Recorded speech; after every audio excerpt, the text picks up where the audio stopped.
In this video, we're going to break down the drum effects on this live worship album that I've been working on, mixing in Reaper using the Slate Digital plugins. And the template is in the description below. The rest of the videos so far will be linked in the description below. So let's get started. On mixes like this, I like to use 3 drum reverbs as a starting point. Usually it's enough for me, but as a starting point, this is how I like to do it. So we have the gated verb, and then more of like an arena style verb and a drum reverb. So kind of 3 different purposes. We'll get to that. So first, we'll take a listen to what this is sounding like so far.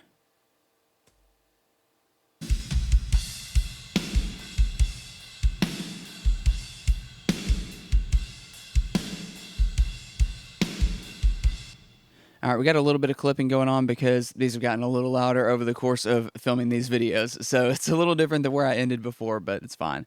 So first, we'll start off. I'm going to mute these triggers that we've gone over in the other video, just so you can really hear just what these verbs are doing. All right, so gated verb, I like to, as usual, EQ on the way into the verb. So we're low cutting a little below 50, about 5K, and then about cutting a little bit around 3K. Just shaping what's going into the verb so it's a little bit more muted, a little bit more muffled sounding. And then on the Verbsuite Classics, let's see, we're using the ambience, the FG16X ambience 1.1S with a decay at about 869 milliseconds. Cutting off a little bit of top end in the verb and adding some width, everything else down at 0. And this is what that one verb sounds like.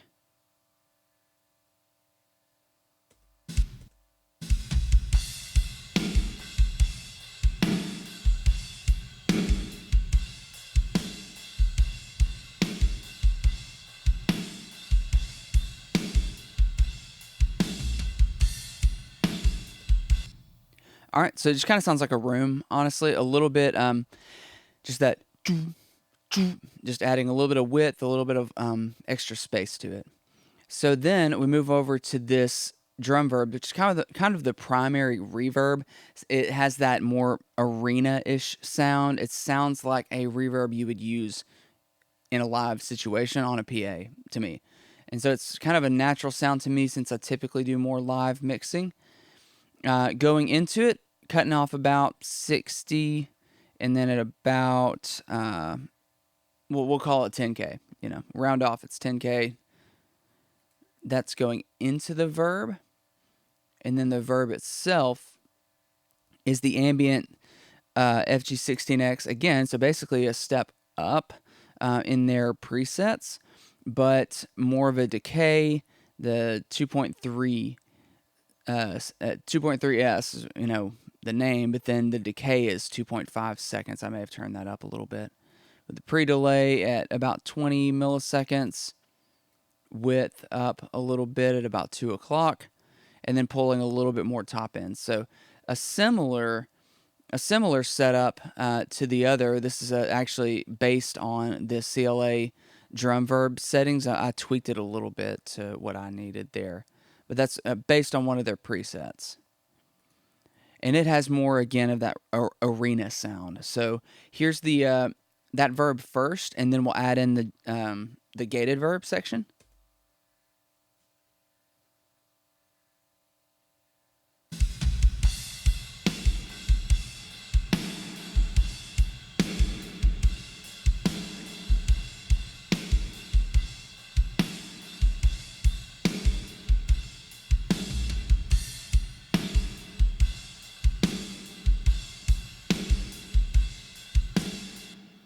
All right, so you can even hear, and as we add a little bit more in, notice the crowd noise, singing, and all that. So that's cool.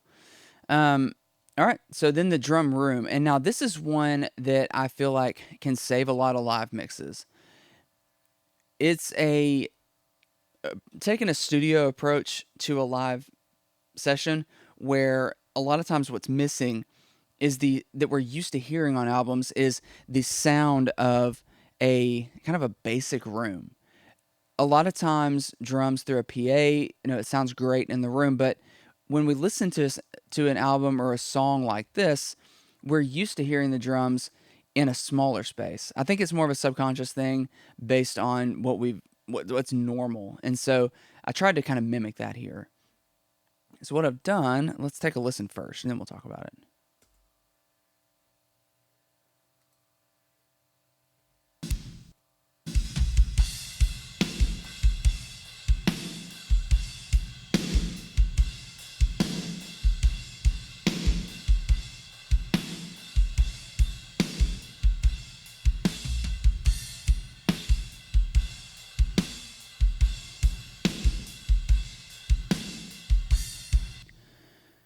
Okay, so that is going through the SSL native Flex Verb. And it is on the room setting, a large room. We'll take a look here. Pre-delay at 5 milliseconds, diffusion 70%, size 70%, reverb time at 1 second, modulation all basically at the bottom. And then I did this EQ curve here. It's a little hard to tell, about, what's that, 2.5K, cutting off a little bit, and then a shelf at, we'll call it 10K, pulling down just a little bit. So doing some EQ on here, this plugin is really cool. It is just such a natural sound. It's a really cool plugin. So get on here, kind of, experiment with this one. If you have this bundle here, this is definitely one to take a look at. And now there is the compressor setting over here. I didn't mess with it. I'm sure that you could get a great sound with it as well. Honestly, I jumped to what I know and what I'm used to using. And so then after that, I dropped in the virtual mix rack, monster plugin, adjusted the input and output a little bit so it really kind of slams here. Attack and release, attack slowest, release fastest. Cut out a bunch around 800 on the custom EQ.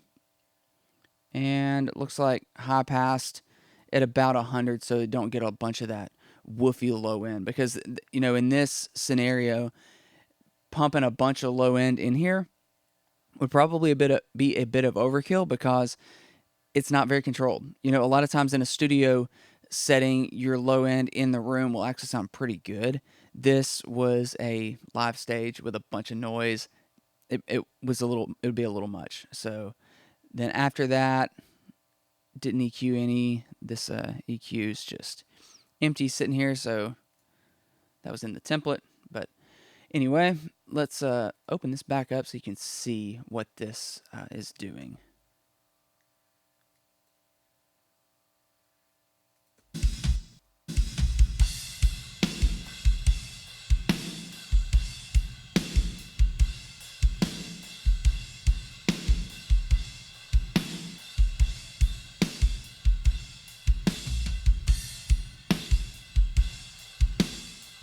So you can hear it still sounds like a room, but this guy right here is adding a lot of intensity.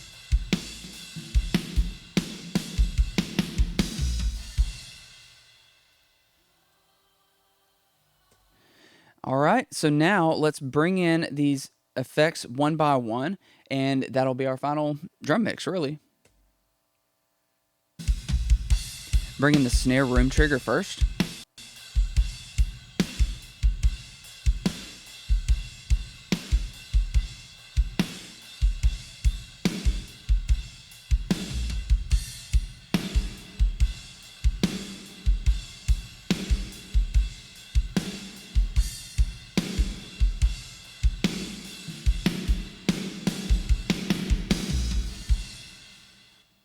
And the whole mix.